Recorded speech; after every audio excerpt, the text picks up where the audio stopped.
In today's Leeds news, Romano on Leeds player UTurn, Webber could join Leeds, and Harrison criticised by local media.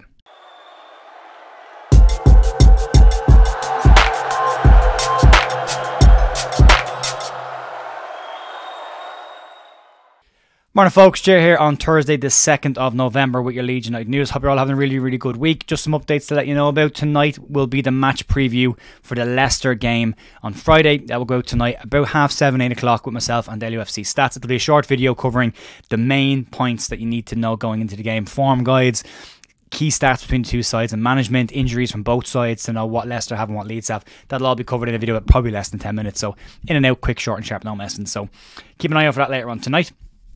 In terms of news, we'll crack on, we'll get into this, and we'll start off with Fabrizio Romano has been talking yet again about Chris Somerville, and what he's been saying this time to caught offside is that he believes Chris Somerville could perform a U-turn on his decision to stay at Leeds United in the summer and look for a move away from Leeds this January.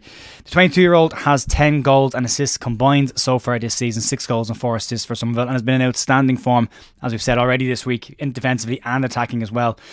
Calls in Holland from Suleiman Ozturk of Football International for Chris Somerville to be called up to Ronald Koeman's international side have been loud and heard in Holland in the local newspapers as well. They're looking for him to be called up for the games against Ireland and Gibraltar, and to be honest with you, if there was ever 2 games to be called up for, it's a poor Ireland side and it's Gibraltar, so he could do some damage in that and get some minutes under his belt and get that first team international cap that he's looking for.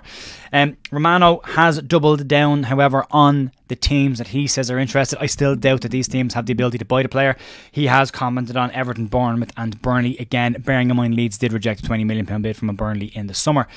Romano has stated that Somerville did choose to stay at Leeds United in the summer, but now could perform a U-turn based on the fact there are so many clubs interested. Outside those 3, he has stated there are several other Premier League clubs that will be very keen to bring Somerville in January. Romano said that due to the amount of clubs that are interested in the player, it could be a situation where the player decides to do a U-turn and ask to leave Leeds in January. I think it's very unlikely.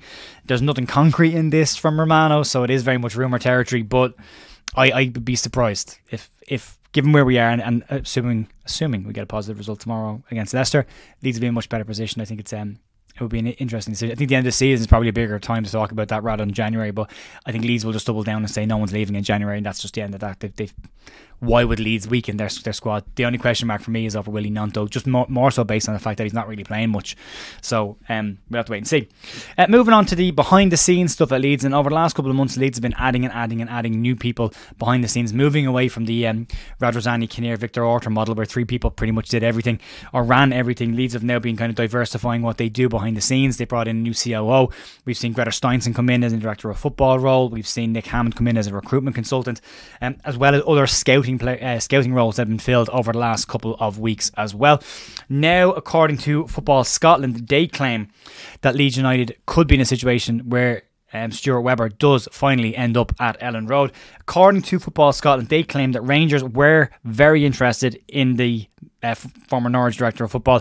Earlier in the week, it was claimed from the Sun that was a likely move. However, they're now saying that that's not the case. Stuart Webber has and is working his notice period at Norwich at the moment and is planning on climbing Mount Everest and won't be making any major decisions, he said, until that is done. However, the Sun claimed that Rangers were going to bring him in, but they were looking at as a replacement for Ross Wilson, who's taken over at Nottingham Forest now. However, Football Scotland claimed that that's not on the table and that in fact Webber is touted to be taking over at Elland Road. Webber has worked with Andy Farke in the past, and is a lifelong Leeds fan. He's even shown up at away games for Leeds matches as well in the away end for Leeds fans. Has got an interest. It's questionable what you think about Webber. There are people within Norwich who don't like Webber, don't rate his time. They haven't had a huge amount of money to spend at Norwich and they've had to wheel and deal. He has brought in some good players as well as some bad ones, I suppose. But I suppose any kind of transfers are kind of hit and miss, but it would be interesting to see what Leeds do there and what kind of role he would take up at Leeds, because they don't have an out-and-out director of football as such. They've got Greta Steinson in kind of a director of football role, then you've got Nick Hammond, and you've got the COO and the CEO beside each other. It's an interesting one, but it is really good to see Leeds adding more people behind the scenes and, you know, as the 49ers have said, hire the right people to do the right jobs and let them do their jobs and let them do them properly. So I'll have to wait and see what happens there, but it's been rumbling around for a while. It's pretty much been there since he made his decision to leave Norwich in the summer. He is currently wrapping up, I believe, training in his successor, or going through stuff with his successor. So keep an eye on that. I'd like interested to see what people think in the comments about Stuart Webber's potential appointment at Leeds and where you think he fits at Leeds, or does he fit at all at Leeds? That'd be an interesting one to find out. Moving on, let's talk about one of our loan players, and this is a kind of a surprise to me. I haven't watched a huge amount of it. I watched a couple of his games, but Jack Harrison has come in for some criticism from the Liverpool Echo and local media in Liverpool for his performances this season for Everton. Harrison, funnily enough, started the season quite well in terms of numbers. He's got 2 assists and a goal inside 4 games. He's started 4 of the 5 games that he's been available for Everton as well. However, his rating picked up in midweek was a 6 out of 10, and the Liverpool Echo described his performance as another frustrating night for the winger. Some of his play was neat and tidy, but just like Sunday, his end product was lacking.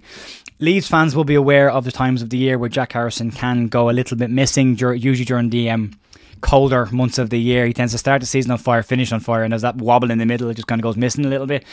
Maybe Everton are starting to see little bits of that, but he has started their games. But the bulk of the criticism seems to be centred around the fact that he is failing to deliver in the final third given the opportunities that he had. He did come in for criticism in the Liverpool game. He was taken off at half time after a mistake that he made led to a counter-attack which saw Ashley Cole pick up a second yellow card and get red carded. He was withdrawn at half time in that game as Everton rejigged their team, but he was one of the ones that was pulled in that game. He wasn't particularly effective in that first half.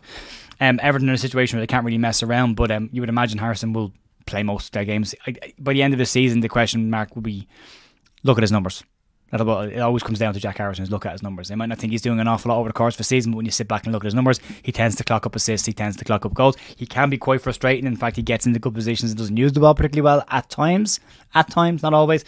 And now Everton are starting to see that as well. So it's an interesting one, but according to Team Talk also, they were claiming that if Everton do want to do this move on a permanent basis, or if anybody else is interested in bringing Jack in on a permanent basis, Leeds have a transfer fee in mind of £30 million for Harrison, which is a bit down on the £45 million they wanted Newcastle to pay last year, but is up on £25 million that was offered during the summer by clubs as well. So £30 million if you want Jack Harrison, but interesting to see Jackie getting a bit of criticism locally as well after his move. It all seemed so positive. He was enjoying playing for a club where he was appreciated, and the criticism has started. So we'll see how we react to that. It'll be an interesting one.